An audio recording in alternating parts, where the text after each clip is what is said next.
Okay, so for this week's video journal, I'm going to be talking about what we discussed in class on Monday and also what we did in class on Friday. So the first thing was the goals and the challenges that NGOs face when they're coming up with their marketing plan, and I thought it was pretty fascinating for me because it's something that I never really thought about, especially before this class. It's something that I never thought about at all because you just figured when they're trying to get money and try to get a response from people, it's just an emotional response. You try to make them feel as emotional as possible. But learning the complexity of it, it definitely makes a whole lot more sense that you just can't bombard people with a whole bunch of emotional images because sometimes people will tune it out and people will feel uncomfortable and therefore you'll have an ineffective marketing campaign.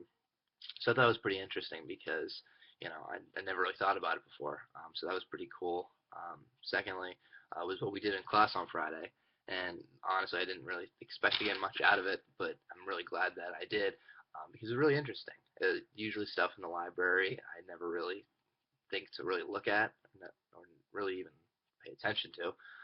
But I'm really glad that we had an opportunity to go into class and spend time in the library, and we got to read it because it was just amazing. These normal people do such extraordinary things. I know we talked a lot about it in class, but it's something that I really got a lot out of because they didn't even really think twice about it. They just acted. And I think one point that I think you made toward the end of class was how these people were always not the ones being persecuted, but the persecutors themselves, or at least their group was the ones doing it, which I found really fascinating to know that amongst evil and chaos, there's still good people willing to help.